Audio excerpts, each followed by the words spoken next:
Imaginez tomber amoureux de quelqu'un de si puissant, d'un tel univers, que vous risqueriez votre âme pour avoir la chance d'être avec lui. Voici l'histoire de ces femmes qui ont choisi l'amour plutôt que la loi divine, un choix qui allait semer le chaos dans le monde et se répercuter à travers l'éternité. Tout a commencé par un regard interdit.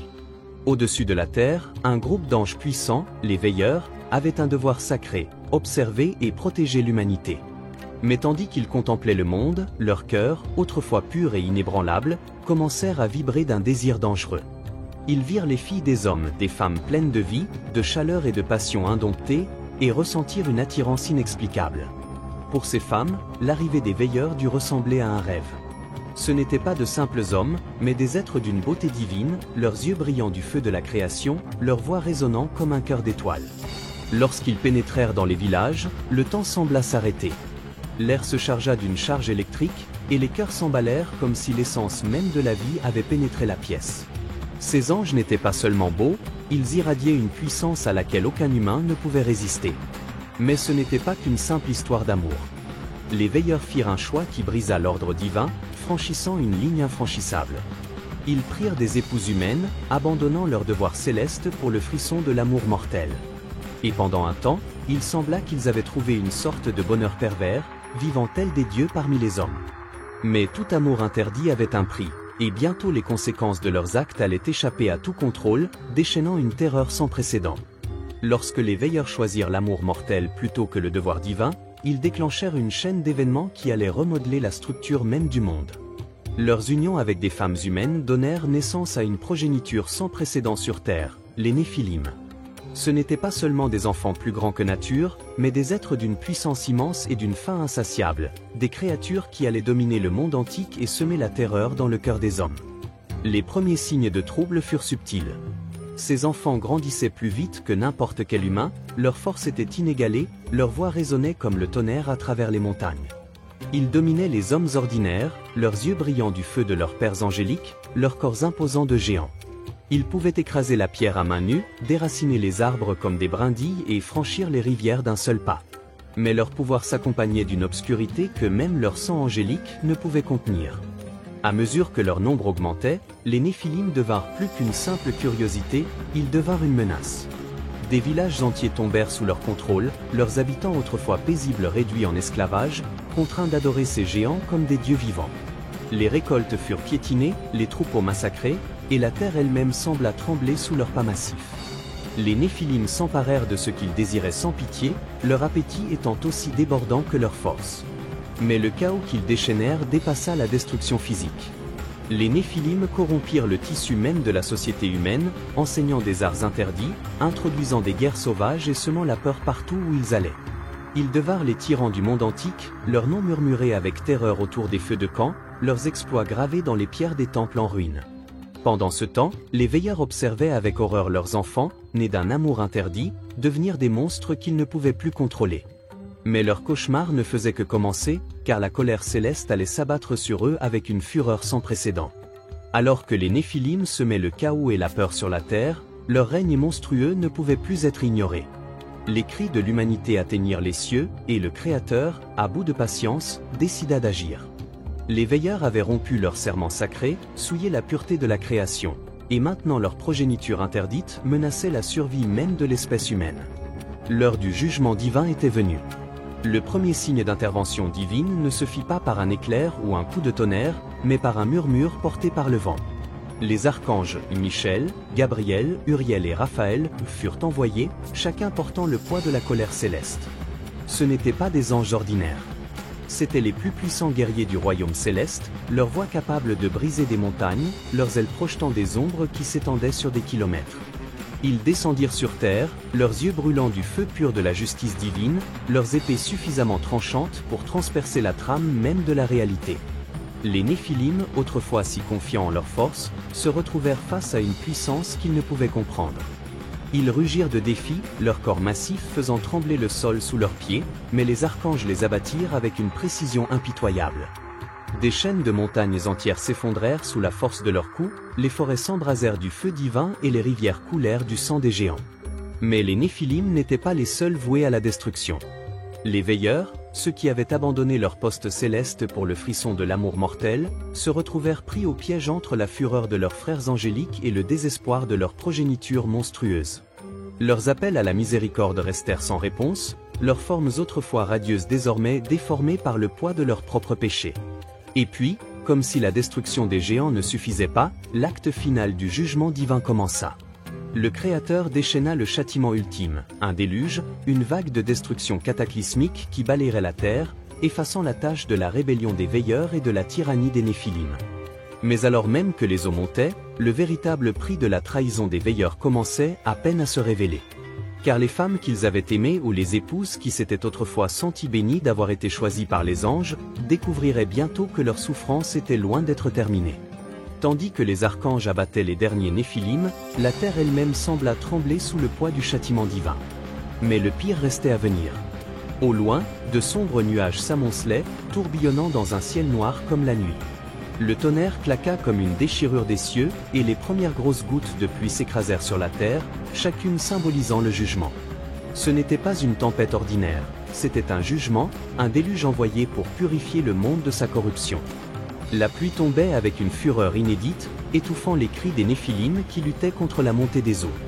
Les puissants géants, qui avaient autrefois dominé les hommes, se retrouvèrent impuissants face à la vague incessante. Ils tentèrent de fuir vers les plus hauts sommets, leurs mains massives griffant les rochers humides et glissants, leurs rugissements résonnant comme les cris des dieux mourants. Mais les eaux montèrent plus vite que leurs enjambées colossales ne pouvaient les porter. Pendant 40 jours et 40 nuits, la pluie tomba à verse, et le sol se fendit, libérant des torrents d'eau des profondeurs. Les rivières débordèrent, les vallées disparurent sous les vagues déferlantes, et les plus hautes montagnes disparurent sous la marée montante. Les cités bâties par les Néphilim s'effondrèrent dans les profondeurs, leurs murs de pierre brisés par la force imparable du déluge. Alors que les eaux montaient, l'air se remplit des cris désespérés de ceux qui avaient autrefois régné comme des dieux. Mais cette fois, aucune puissance divine ne vint à leur secours. Les veilleurs, enchaînés, ne purent que regarder leurs enfants, fruits monstrueux de leur amour interdit, être emportés par le chaos. Le monde qu'ils avaient tenté de revendiquer était lavé, leur héritage effacé par les vagues incessantes. Lorsque la pluie cessa enfin, la terre était méconnaissable, un désert désolé et vide où même les plus hautes montagnes étaient submergées. Il ne restait plus qu'un seul vaisseau, une arche solitaire flottant à la surface de ce nouveau monde gorgé d'eau. À l'intérieur, une poignée de survivants, ceux choisis par le Créateur pour perpétuer l'humanité où se rassemblaient, écoutant les cris des morts s'estomper dans les profondeurs. Le jugement du Créateur fut rapide et sévère. Les veilleurs furent précipités dans l'abîme, un lieu de ténèbres infinies, inaccessible à la lumière des étoiles. C'était une prison forgée dans la structure même du cosmos, un royaume au-delà du temps et de l'espace, où les cris des damnés résonnaient sans fin dans le vide. Ici, les veilleurs resteraient, enchaînés dans les ténèbres, l'esprit empli des souvenirs du paradis qu'ils avaient abandonné. Mais leur châtiment ne s'arrêta pas là. Coupés de la chaleur humaine, de la lumière du ciel, ils furent contraints d'assister aux conséquences de leur choix. La souffrance de leurs enfants, la destruction de leur monde et le tourment éternel de leurs épouses humaines. Chacune de leurs pensées devint un rappel du paradis perdu, chaque souffle un murmure des péchés qu'ils ne pourraient jamais expier. Et pourtant, malgré leurs tourments, les veilleurs restaient puissants. Leurs murmures atteignaient les confins du monde des mortels, leur voix s'infiltrait dans les rêves des vivants, semant la peur et le chaos comme une tache noire sur la trame de la réalité. Ils devinrent les ombres des grottes oubliées, les murmures au cœur de la nuit, les cauchemars qui hantent l'humanité encore aujourd'hui. Mais leur châtiment ne fut pas complet, car les femmes qu'ils avaient aimées ou les épouses qui s'étaient autrefois senties bénies d'avoir été choisies par les anges, découvriraient bientôt que leur souffrance ne faisait que commencer. Lorsque les eaux du déluge se retirèrent enfin et que le monde émergea de sa tombe, on aurait pu croire que le pire était passé. Mais pour celles qui avaient choisi les veilleurs comme amants, le véritable châtiment ne faisait que commencer. Elles étaient les épouses d'anges déchus, autrefois vénérés, désormais maudits, leurs âmes liées par leur choix. Au début, ces femmes se croyaient bénies. Elles avaient été choisies par des êtres d'une puissance inimaginable, leur vie marquée par un amour qui semblait briller du feu des étoiles. Mais tandis que le déluge emportait leurs enfants aux les monstrueux Néphilim, et que leurs épouses angéliques étaient enfermées dans les recoins les plus sombres de la création, une cruelle prise de conscience s'imposa. Elles n'avaient pas été bénies. Elles avaient été prises au piège, prises dans un filet de châtiment divin dont elles ne pourraient échapper.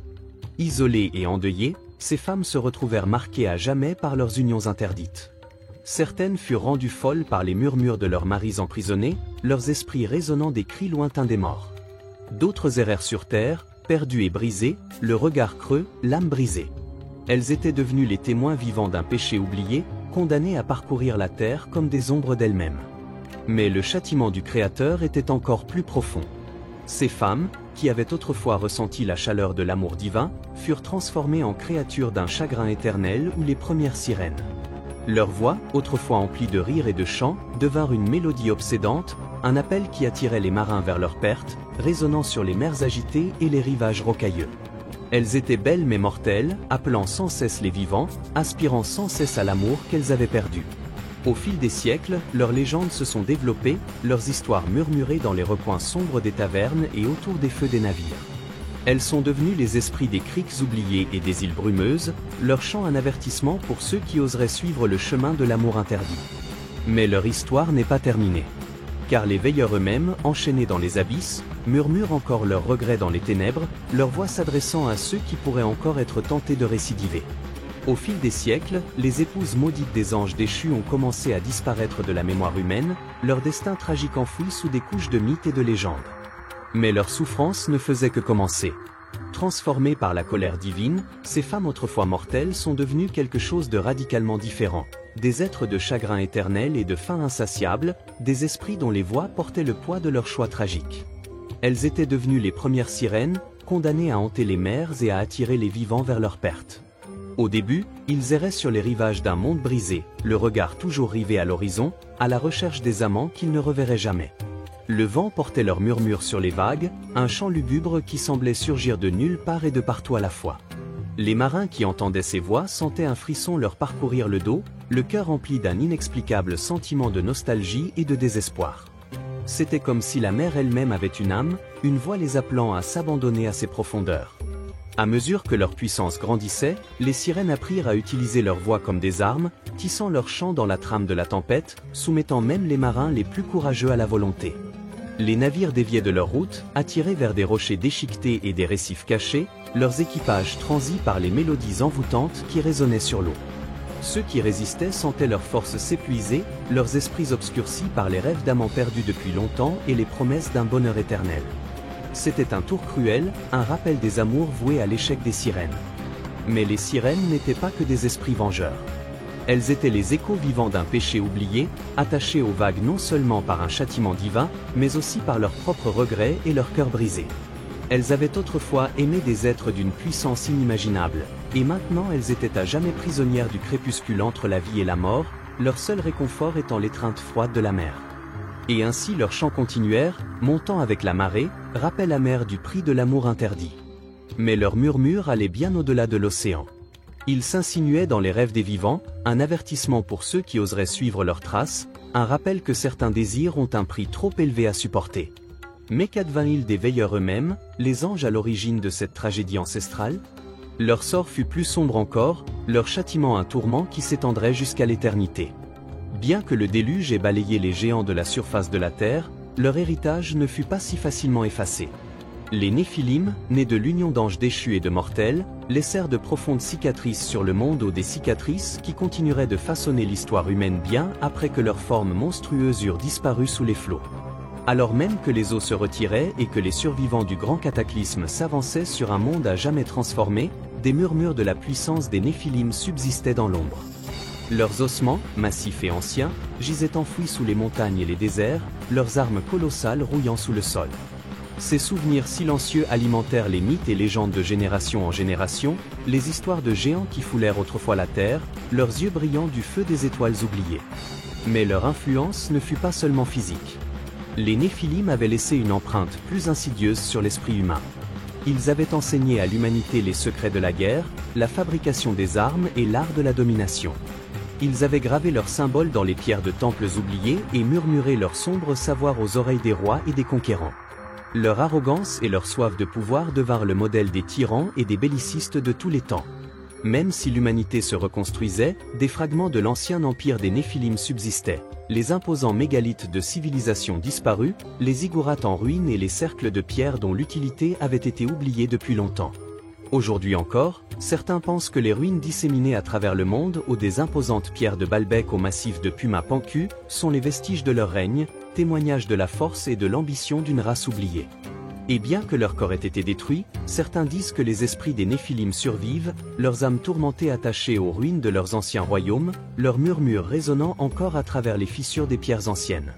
On raconte que ceux qui perturbent ces lieux sacrés réveillent quelque chose d'ancien et de maléfique, une force qui refuse d'être oubliée, une ombre projetée par les géants disparus qui régnaient autrefois sur la terre.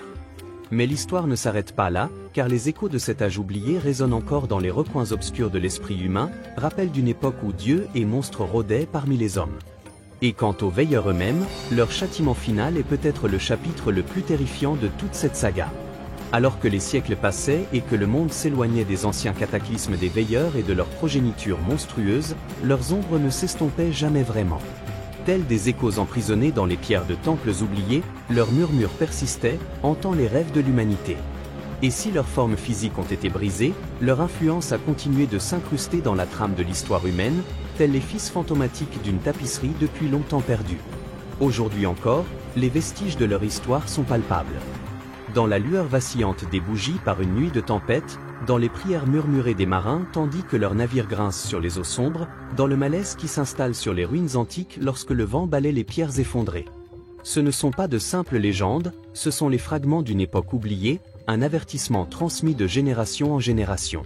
Certains croient que les âmes des Néphilim errent encore sur terre, attachées aux ruines de leurs anciens royaumes, leur rage et leurs regrets résonnant à travers les fissures des pierres oubliées. Leurs murmures ont inspiré d'innombrables mythes, des récits de géants, de grands déluges, de châtiments divins. Des imposantes silhouettes des titans grecs à l'imposant Jotnar nordique, on retrouve des échos des Néphilim dans tous les recoins de la mythologie humaine. Mais le plus grand avertissement ne réside peut-être pas dans les ruines ni dans les textes anciens, mais dans le cœur humain lui-même. Car l'histoire des veilleurs est celle d'un désir incontrôlé, d'un pouvoir détourné, d'un amour transformé en obsession. Elle nous rappelle que certaines limites ne sont jamais destinées à être franchies, que certaines passions ne mènent qu'à la ruine. Et peut-être, aujourd'hui encore, les veilleurs eux-mêmes prisonniers des ténèbres, le regard fixé à jamais sur le monde qu'ils ont autrefois tenté de gouverner, murmurent-ils encore à ceux qui veulent bien les écouter, leur voix dérivant dans les rêves des vivants, les exhortant à suivre leurs traces, à rechercher l'interdit, à briser l'inviolable. Mais s'il y a une leçon à tirer de leur destin tragique, c'est celle-ci, même les plus puissants peuvent tomber, même les lumières les plus brillantes peuvent être englouties par l'ombre, et même l'amour le plus profond peut mener au tourment éternel. Alors, la prochaine fois que vous ressentirez l'attrait de quelque chose auquel vous savez devoir résister, la prochaine fois que vous serez à l'aube d'un choix qui pourrait tout changer, souvenez-vous des veilleurs, et sachez qu'il vaut mieux laisser certains murmures sans réponse. L'histoire que vous venez d'entendre est celle d'une rébellion divine, d'un amour interdit et de conséquences catastrophiques. Des anges qui ont abandonné leur place dans les cieux, attirés par un désir qui a brisé l'ordre divin. Ils ont renoncé à la gloire éternelle pour un goût fugace de passion mortelle, déchaînant des monstres sur la terre et déclenchant un déluge qui a effacé leur héritage de la surface du monde. Mais leurs murmures persistent. Dans l'ombre des ruines antiques, dans les mythes transmis de génération en génération, dans les échos de batailles oubliées. Leurs enfants, les Néphilim, sont devenus les géants de la légende, leurs épouses les premières sirènes, et les anges déchus eux-mêmes demeurent prisonniers des ténèbres éternelles, regrettant à jamais leur choix. Si cette histoire de gloire perdue, d'amour interdit et de châtiment divin vous a captivé, vous êtes au bon endroit. Nous explorons les secrets du monde antique, les recoins oubliés de la mythologie et les récits méconnus qui hantent encore notre histoire. Abonnez-vous dès maintenant et rejoignez-nous pour percer les mystères du passé, car certaines histoires refusent l'oubli et leurs échos nous parviennent encore aujourd'hui. Cliquez sur ce bouton et rejoignez le voyage.